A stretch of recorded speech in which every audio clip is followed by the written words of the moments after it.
G'day frothers, welcome to the backyard, and today we're going to be taking a look at this thing.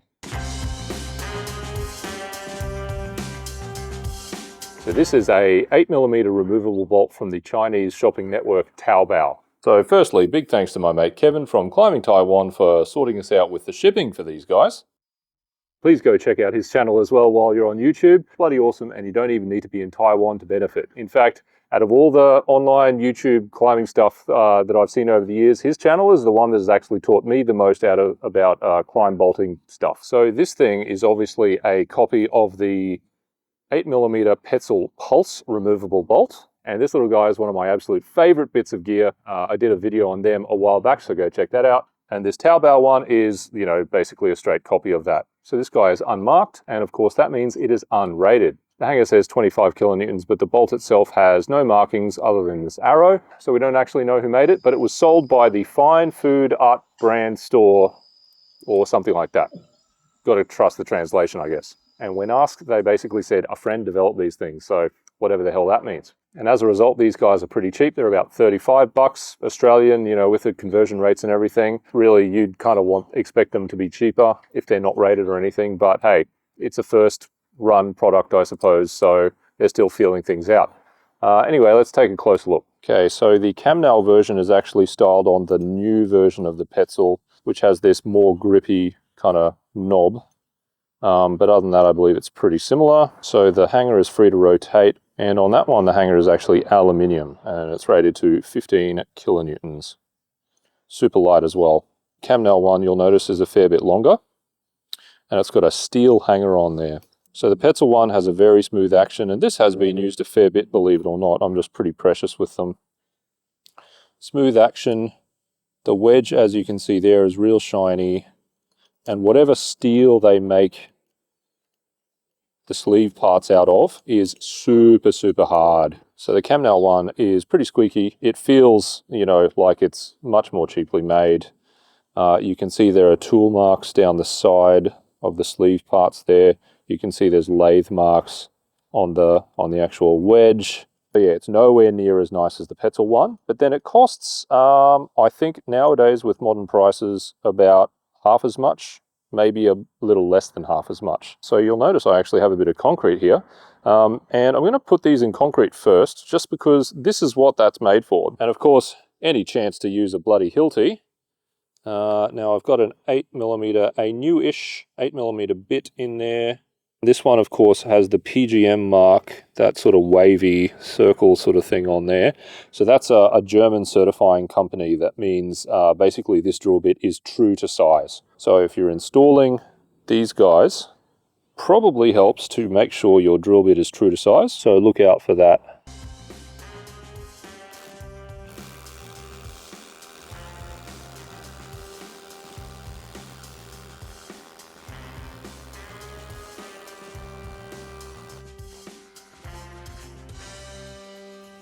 And I hate these, but it's the only one that's going to fit in this hole.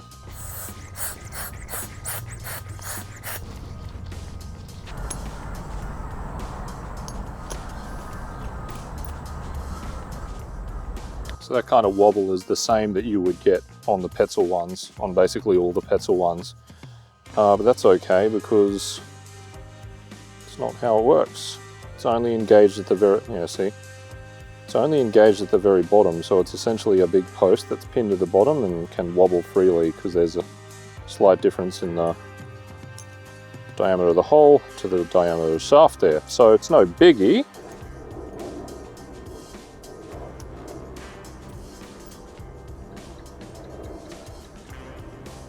Okay, I reckon I might break it. Let's see how strong this guy is.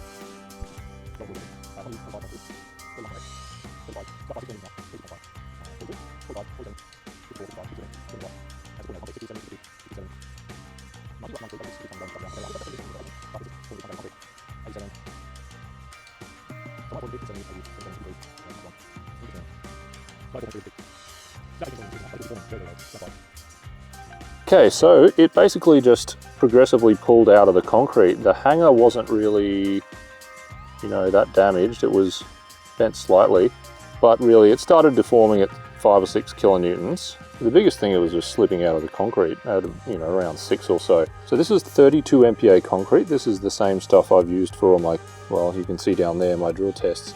And that's about 50% stronger than your normal like driveway concrete. If we're talking structural concrete up on a building that you might use, that, you know, if you're a rope access guy, you might be swinging around on, could be stronger, but who knows. But also, the interestingly enough, the metal itself didn't break. Nowhere. Good thing they only cost 35 bucks. Okay, so there's the peak, 104.3, so multiply that by 17.9 and that's your kilonewtons. Okay, and so since the last one just sort of slipped out, I figured we'd try and actually break it. So I'm going to try another one in Granite, and let's see if we can actually get it to break, or, you know, do something a little different.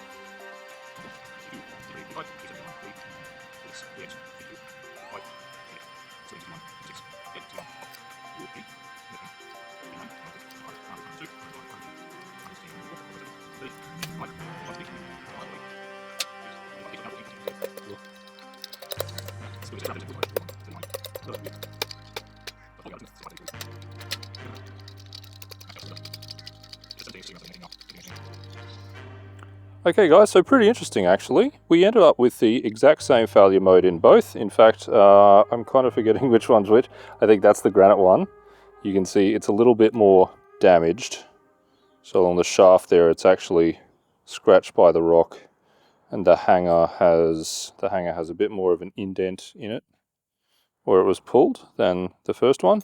But yeah, basically they ended up being exactly the same. So I guess first thing to note is they're both very strong, so 18 kilonewtons and like 24 kilonewtons. But the fact that they both failed the same in a harder material, the granite, and then a softer material, the concrete, it's basically telling me that these little wedge things here, they're kind of soft metal. Like I expect the Petzl ones are much harder metal down here, and these guys are quite soft comparatively. They're still, obviously, if you're getting 24 kilonewtons, that's still bloody amazing. So yeah, go figure. Same. Not too bad. Friend of the guy from the food art online store. I'm sorry, I forgot the name.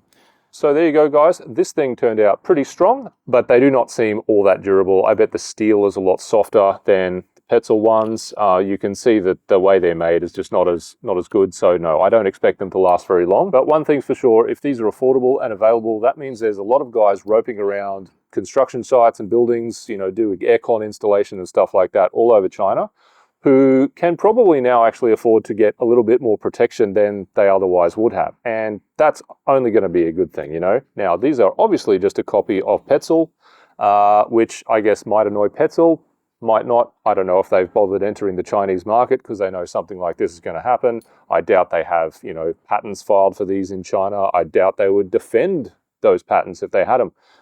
So I really don't think Petzl's losing any sleep over it. I'm not Petzl, I don't really care.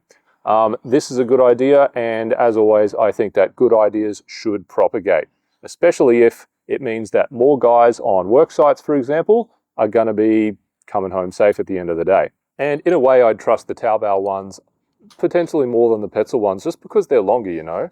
I use these guys in rock, which can be pretty unpredictable, more so than concrete anyway.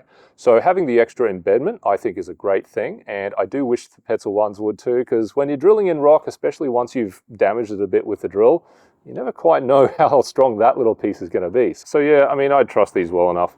But as always, my rule with using non-rated gear is never trust your life to a single piece of it. Always use a few. If you're going to use non-rated stuff, may well be strong enough, but you know, you don't know. There are no guarantees, so always make sure you use a few. Same with chains, same with quick links, same with anything non-rated. So there you go, frothers. Not a bad little kit there, and thanks again to Kevin for hooking us up. So if you want to see how strong the 8mm Petzl Pulse is, make sure you like and subscribe and comment, and better yet, chip in at my Patreon, because this kind of stuff, super expensive. The hydraulics expensive, stuff to break's expensive, it's all bloody expensive, and this channel isn't monetized yet. Anyway, frothers, thanks for watching, and I'll scratch you later.